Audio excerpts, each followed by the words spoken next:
के लिए संपर्क करें। Harshita production, mobile number 9977256319, जगदानंदी।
विश्वस्य बीजं परमाशिमाया सम्मोहितं देवि समस्तमेतत् त्वं वै प्रसन्ना भुवि मुक्तिहेतु जनितने सेतने गृणं पुष्पै देवादिवन्दनम् आत्माभिवन्दनम् आरार्चित्यं समर्पयामहे अथ मन्त्रपुष्पाञ्जलिः ॐ जतनेन जद्गमय जन्तदेवास्तानि धर्माणि प्रथमान्या शन्नातिहनागं महिमानः सजन्तजत्रपूर्वे स्याध्याः सन्ति देवाः हरिः ॐ एकदन्ताय विद्महे वक्रतुण्डाय धीमहि तन्नो दन्ते प्रचोदयात् हरिः ॐ गणाम्बिकाय। मेरे भाई बंधु आबाल वृद्ध वनिता मधु मंगलमय संत समाज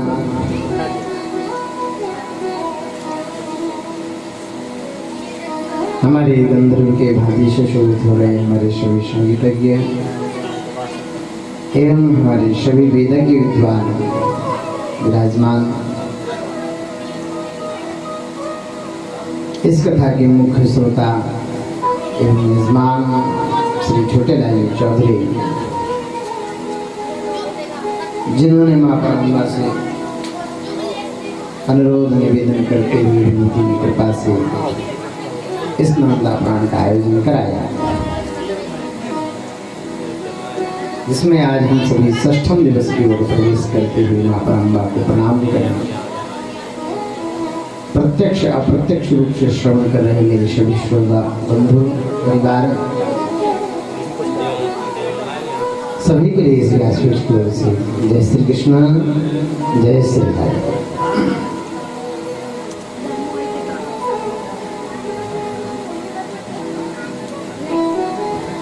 आइए माँ परम्बा नर्मदा के पावन पद्मों में हम सभी चले। नर्मदा अष्टक के माध्यम से हम सभी माँ नर्मदा का स्तमन करें। दो बार माँ का आश्रय माँ परम्बा को चलें। सविंदु सिंधु सुस्थल तरंग भंगरंजितम विशस्य पात जात जात कैवरी सही दूत काल भूत जिहित हारि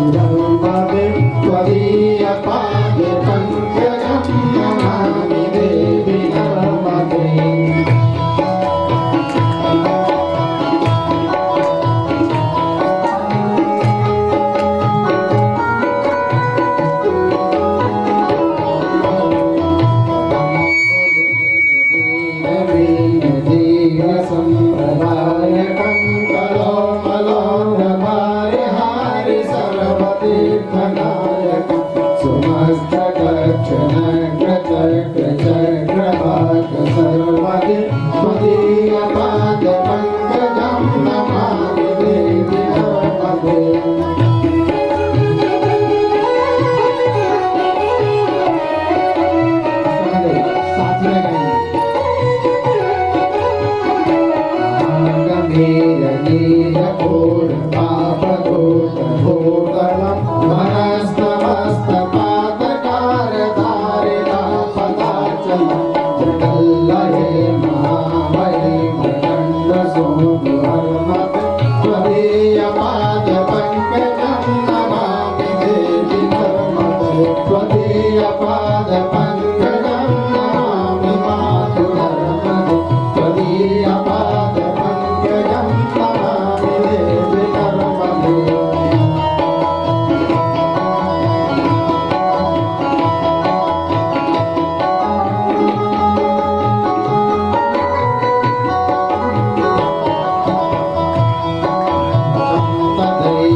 बोली नर्मदा महारानी की, बोली राज ऐसी प्रार्थना आप सभी के लिए भगवती से यही प्रार्थना है कि आप सभी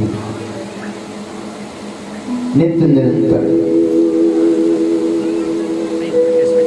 आरोग्यता की ओर बढ़े और भगवती से प्रार्थना यही है कि आप सुख समृद्धि से परिपूर्ण हो, ऐसे मंगलमय कामना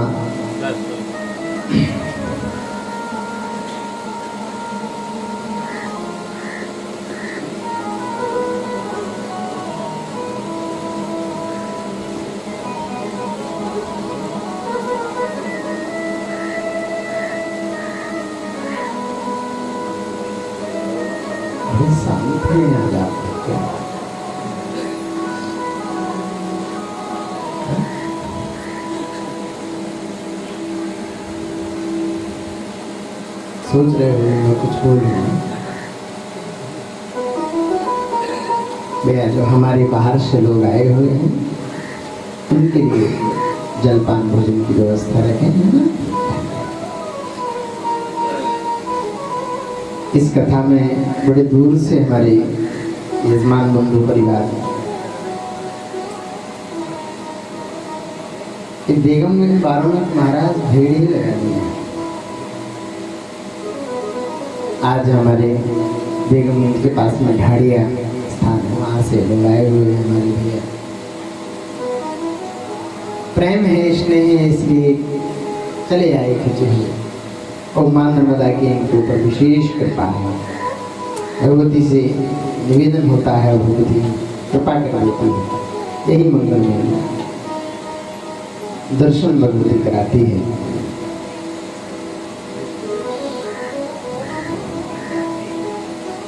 मैं मां नर्मदा से ही आप सभी के लिए कामना करता हूँ।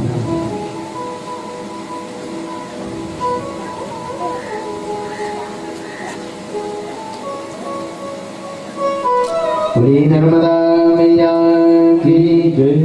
नर्मदे हर नर्मदे हर नर्मदे हर नर्मदे हर नर्मदे हर नर्मदे हर नर्मदे हर नर्मदे हर नर्मदे हर नर्मदे हर नर्मदे हर नर्मदे हर नर्मदे हर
बोलिए नर्मदा महारानी की जय।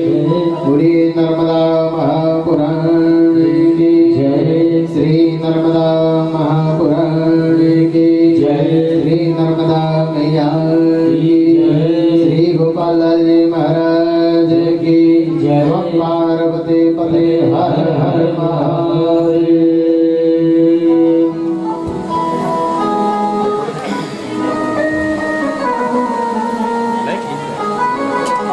वैष्णवं दानधर्मं च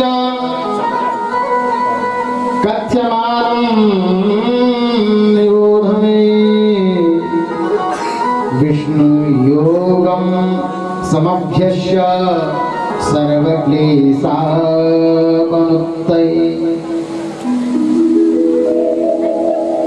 भगवान की महती कृपा हम सभी के ऊपर जब प्राप्त होती है, जब कृपा होती है हम सभी के लिए, जब अनेक जन्मार्जित पुण्य लब्धा, अनेक जन्मों की पुण्य जब हमारे ऊपर,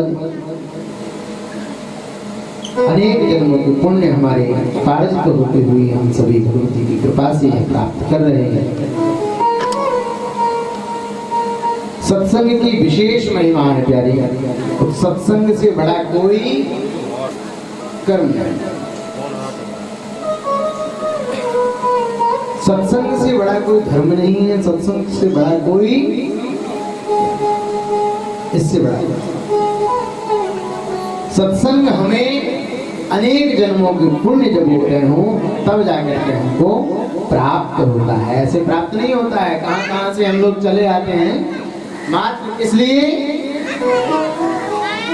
कथा के लिए, कथा का श्रवण करने के लिए, कथा के नाम पर हम कहां किलोमीटरों से आ जाते हैं। नहीं, जब जीवन में सत्संग जब प्राप्त होता है तो हमारे जीवन के जितने भी प्रश्न हैं उन सभी का उत्तर हमारे लिए ग्रंथों के माध्यम से मिलता है।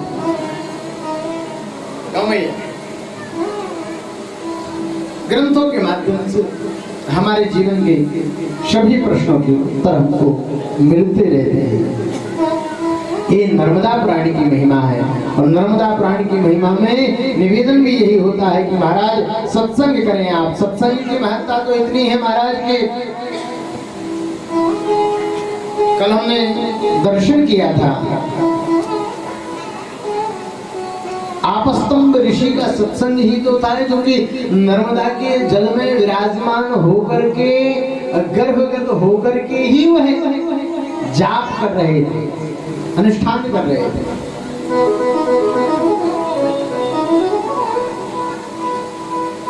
मां नर्मदा की विशेष महिमा है महाराज।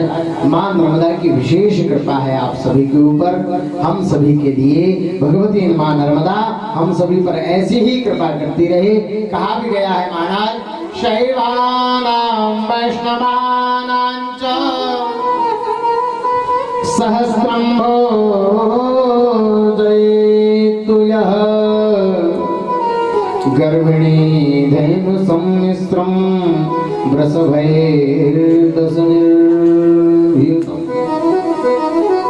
मां नर्मदा का आप सेवन करते हैं, मां नर्मदा में जाकर के आप कुछ दान पुण्य करते हैं। नर्मदा पुराण में सबसे विशेष महिमा किसी की है तो संपूर्ण नर्मदा पुराण में जहां तहां देखा जाए तो संपूर्ण तीर्थों का वर्णन होता है। कहा गया है कि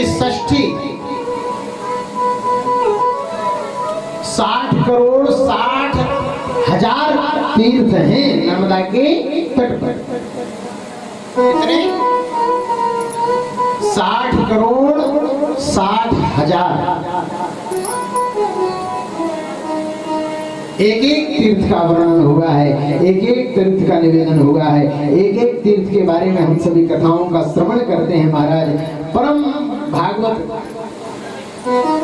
जितने भी संत हुए हैं, परम भागवतों को कहा गया है, उन सभी ने मां नर्मदा का सेवन किया, मां नर्मदा के पाद पद्मों में आकर के दर्शन किया, मां नर्मदा की कथा का रसास्वादन किया।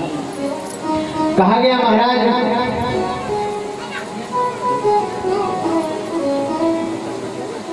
कि वायु देवता के पूछने पर शिव जी ने जो नर्मदा पुराण कहा था, किसके पूछने पर? वायु देवता के। निवेदन होता है वायु देवता के पूछने पर भगवान शंकर ने नर्मदा पुराण कहा और उसके बाद में वायु देवता से कार्तिकेय भगवान ने श्रवण किया, ऐसा भी उल्लेख है। और कहा कि कार्तिकेय भगवान से वशिष्ठ जी ने श्रवण किया, यही नर्मदा पुराण वशिष्ठ जी ने श्रवण किया। और कहा गया कि वशिष्ठ जी के द्वारा पाराशर ऋषि जो भगवान व्यास के पिता कहलाए, पाराशर ऋषि ने श्री नर्मदा पुराण का गायन किया, श्रवण किया, मनन किया, चिंतन किया, स्मरण किया। पाराशर जी के द्वारा अनेक ऋषि महर्षियों को प्राप्त हुआ और इसके बाद में भगवती मां नर्मदा की कृपा हम सभी के ऊपर यह निहित हो रही है। ये मार्कंडेय ऋषि की अनुमोदन से भगवती की कृपा हम सभी को प्राप्त हो रही है। वहाँ सूत जी महाराज सौनकादि ऋषियों को श्रवण करा रहे हैं। यह परम मंगलमय कथा का रसास्वादन होता है। यही मेरा परम भाग्य है, सौभाग्य है कि पराम्बा भगवती की इस कथा को कहने का अवसर मुझ दास को प्राप्त।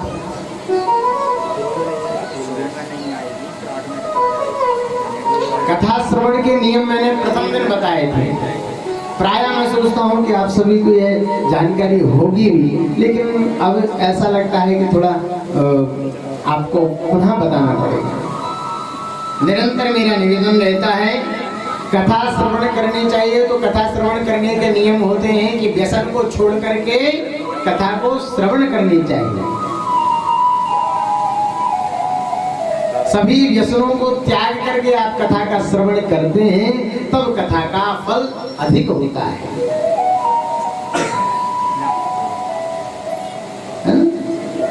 ये नहीं कि यहाँ कथा भी चल रही है, वहाँ सर्वता भी चल रहा है।